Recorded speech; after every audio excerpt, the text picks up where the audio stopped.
የምንሰጣቸው ቅጣቶች ሁለት ሶስት አይነት ናቸው። አንደኛ ክፍል ውስጥ መጠነኛ የምንላቸው የጥፋት አይነቶች አሉ። መጠነኛ የምንላቸው የጥፋት አይነቶች ክፍል ውስጥ ሜይቢ ማውራት፣ መረበሽ፣ ኖት አለመጻፍ፣ ሆምወርክ አሟልቶ አለመምጣት፣ የተሰጠው ኖት ኮምፕሊት አለማድረግ፣ እነዚህ የምንላቸው ቢሄቪራል ፎርማት የሚባል ቅጽ ነው የምንሰጣቸው። ያቺ ቅጽ አንድ ይፈርሙባታል፣ የጥፋቱ ልክ ይጻፋል፣ ቀኑ አለ፣ ማን መምህር ነው የሰጠው የሚለው አለ፣ ሙሉ መረጃ አለ።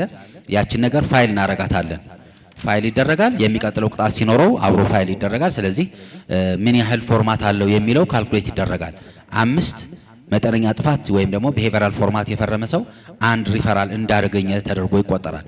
ከፍተኛ ቅጣት የምንለው ሪፈራል ነው። ያ ከፍተኛ ጥፋት የሚባለው ምንድነው? ዲስሪስፔክት ማድረግ፣ መምህሩን አለማክበር፣ ማንኛውም የትምህርት ቤቱን ማህበረሰብ ኦር ማንኛውንም አካል ዲስሪስፔክት ያደረገ ካለ፣ እርስ በርስ ከተማሪ ጋር እርስ በርስ የተደባደበ ካለ፣ ስኩል ፕሮፐርቲ ዲስትሮይ የሚያደርግ ነገር ካለ እና መሰል ሲሪየስ የሆኑ ፈተና ውስጥ ኩረጃ ከተገኘ፣ ክላስ ወርክም ሆም ወርክም ሲኮርጅ ከተገኘ እነዚህ ነገሮች ከፍተኛ ቅጣት ወይም ደግሞ ጥፋቱ ከፍ ያለ ነው ብለን ፎርማት የምንሰጣቸው ፎርማት ሪፈራል ይባላል። እነዚህ ተደምረው አንድ ሰው 3 ሪፈራል ካገኘ 5 የትምህርት ቀናት ሰስፔንድ ይደረጋል ወይም ቤቱ ይቆያል፣ ትምህርት ቤት አይመጣም። ቢሄቪራል ፎርማት ያገኘ ደግሞ 5ቱ ተቆርጦ እንደ አንድ ሪፈራል ይታሰባል። ስለዚህ ሪፈራሉ በዛ ልክ እየሄደ ልጆቹ ይቀጣሉ ማለት ነው። ይሄ ያደረግንበት ዋናው ምክንያት ምንድነው?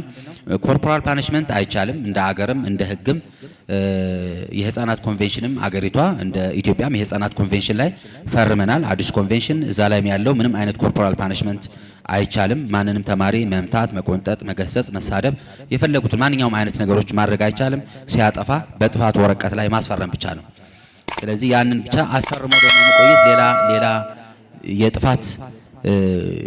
ሌላ ጥፋት ላይ እንዳይገኙ ለማድረግ ሌላ ሲሪየስ የሆነ ፓኒሽመንት ከሌለ ሪፈራልና ፎርማት ብቻ ማስፈረሙ ዋጋ አይኖረውም። ስለዚህ እስካሁን ለምሳሌ 5 ልጆች ሰስፔንድ ተደርገዋል። 5 ልጆች ሰስፔንድ የተደረጉት የፈረሙት ሪፈራል 3 ስለሞላ ነው። 3 ሪፈራል የሞላው ተማሪ 5 ቀን ትምህርት ቤት አይመጣም። በ5 ቀን ውስጥ ምንድነው የሚሆነው? ትምህርቱን አይማርም። ያ ማለት ቅጣት ነው በራሱ። ሌሎች ተማሪዎች ክላስ ወርክ ሆም ወርክ ሲሰሩ ለነሱ ማርክ ሲያድላቸው ያ የተቀጣው ልጅ ማርኩ 0 ነው የሚሞላለት። ከዛም ባሻገር ደግሞ አቴንዳንስ ላይም እንደዚሁ እንደ ጥፋት ይቆጠርበታል። ስለዚህ በተለያየ መልኩ እኛ ከዚህ እንቀጣለን። እቤትም ደግሞ ቅጣት መሆኑን ልጆች እንዲያውቁት ይገባል። ከሌላ ትምህርት ቤት በነበረኝ ኤክስፒሪየንስ እንደዚህ ሲቀጡ ልጆቹን ይዞ ሌላ ቦታ መሄድ ኢንጆይ እንዲያደርጉ ሴሌብሬት እንዲያደርጉ ካደረጋችሁ ቅጣቱ አዋጭ ነው ማለት ነው ለልጆቹ። ስለዚህ ያ ነገር ቅጣት መሆኑን እንዲያውቁ ቤት ውስጥ የሚገኝ ማንኛውም አይነት ኤሌክትሮኒክስ ሊሆን ይችላል፣ ቴሌቪዥን ሊሆን ይችላል፣ ታብሌት ሊሆን ይችላል፣ ስልክ ሊሆን ይችላል፣ ኦር ኮምፒውተር ሊሆን ይችላል። ማንኛውም ነገር እንዳያገኙ አክሰሱን ማስወገድ አለባችሁ። ቅጣት መሆኑን ሊያውቁበት ይገባል። ካልሆነ ነገ ከነገ ወዲያ ላይማሩ ነው። ስለዚህ እነዚህ ነገሮች ግምት ውስጥ ማስገባት አለባችሁ።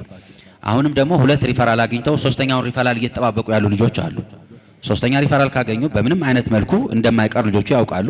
ስለዚህ ቅጣቱ ላይ በተለይ ዲሲፕሊን ላይ የነበረውን ክፍተት ለማሟላት ልጆቹም ይነግሩናል። እዚህ ጋርም የነበሩ ነባር መምህራን ይነግሩናል። ባለፈው አመት ላይ የነበሩ እንደዚህ አይነት የዲሲፕሊን አይነት ችግሮች ለመቅረፍ ሲሪየስ የሆነ እርምጃ ጀምረናል ማለት ነው። ይሄንን ብቻችንን ማድረግ አንችልም። ስለዚህ የእናንተም ትብብር ያስፈልገዋል። ከዚህ ባሻገር የመንግስትም እንደዚሁ አዲስ የስነ ምግባር ረቂቅ ወጥቷል።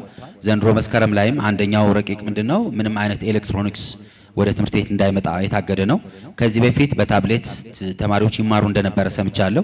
እኔም እንደመጣው ስለዛ ነገር ታብሌቱን ቀጥላለን ነበር ከትምህርት ቤቱ የተሰጠው ዳይሬክሽን።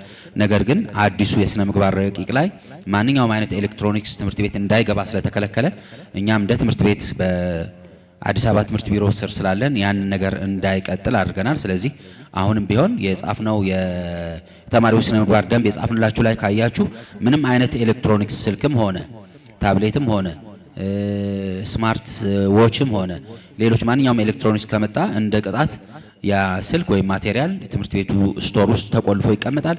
አመቱ መጨረሻ ላይ ለወላጅ እንመልሳለን። ስለዚህ ተማሪዎቹም ይሄን ደጋግመን ነግረናቸዋል። ምክንያቱም ባለፈው አመት ሲደረጉ ከነበሩ ነገሮች አንዱ ታብሌቶች ተማሪዎች ብዙ ነገር ያመጡ ነበረ፣ በጣም ብዙ የተለያየ ነገር አላስፈላጊ ነገር ያዩ ነበረ የሚል አስተያየትም ስለሰማው በዚህኛው አጋጣሚ መንግስትም ህግ ስላወጣ ያንን ነገር ልናስቀር ችለናል። ስለዚህ አሁንም ቢሆን ምንም አይነት ስልክ ወይም ኤሌክትሮኒክስ ቢመጣ እንደዛው ህጉ እንዳልነው መጨረሻ አመት ድረስ ብቻ ነው የሚመለሰው ማለት ነው። ከዚህ ባሻገር በቅርቡ ካያችሁ ደግሞ አዲስ የስነ ምግባር ረቂቅ ወጥቷል። ምንድናቸው? በተለይ ለኛ እንኳን ያን ያህል አይደለም፣ ሜቢ ለግሬድ ኤቶች የተወሰነ ነገር ይኖረዋል እንጂ አብዛኛው የሚከበረው ሃይ ስኩል ላይ ነበረ 11ኛ እና 12ኛ ክፍሎች። ይሄ ዋተር ዴይ፣ ክሬዚ ዴይ፣ ከለር ዴይ፣ ኦልዲስ ዴይ፣ ፍሩት ዴይ ምናምን የሚባሉት በሙሉ በመንግስት ታግደዋል። ስለዚህ እኛም ምንም እንኳን እጅግ የተጋነነ ነገር ከነዚህ ውስጥ የምናከብረው ነገር ባይኖርም 8ኛ ክፍሎች ሃይ ስኩል ልንገባ ነውና ልንጨርስ ነው አይነት ዳር ይሉት የነበረውን አሳውቀናቸዋል። ከእናንተም በኩል ደግሞ የእናንተ ድጋፍ ያስፈልገናል ለማለት ነው። ይሄም በመንግስት ተከልክሏል ኦልሬዲ። ከዚህ ባሻገር በተለይ ትንሽ ፉክክር እንዳይኖር ብለን ምንም አይነት ጌጣጌጥ ልጆች እንዳይለብሱ አድርገናል። አንደኛ ትምህርት ቤት ነው ዩኒፎርም እንዲለብሱ የተደረገበት ዋናው ምክንያት በአለባበስም በምንም አንዱ ተማሪ ከአንደኛው ተማሪ እንዳይበላለጥ ዩኒፎርም እንዲሆን ነው። ዩኒፎርም ስሙ ራሱ ዩኒፎርም ነው። በዚህ መልኩ ደግሞ ልክ አንዳንድ ልጆች አንገታቸው ላይ እጃቸው ላይ ይዘውት የሚመጡት አንዳንድ ጌጣጌጦች አሉ። እስከዛሬ ድረስ የተወሰነ የወሰድንባቸውና የመለስንላቸው ልጆች አሉ። ግን አሁንም ድረስ የሚያደርጉ ልጆች አሉ። ይሄን ስብሰባ ከእናንተ ጋር ስላላደረግን ነው እንጂ ያልወሰድንባቸው። ይሄንን ካሳውቅን በኋላ የሚወሰድባቸው ይሆናል።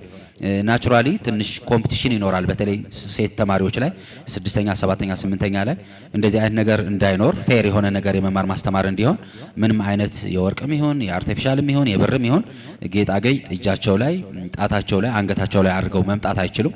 ስለዚህ እንደዚህ የሚያደርጉ ነገር ካሉ በበዓላት ወይም ቅዳሜና እሁድ ቤታቸው ሴሌብሬት ያርጉበት። ከዛ ባሻገር ግን ወደ ትምህርት ቤት እንዳያመጡት። ከዚህ በኋላ ካመጡ ይወሰድባቸውና አመቱ መጨረሻ ላይ ለተማሪዎቹ ቤተሰብ የሚመለስ ይሆናል ነው።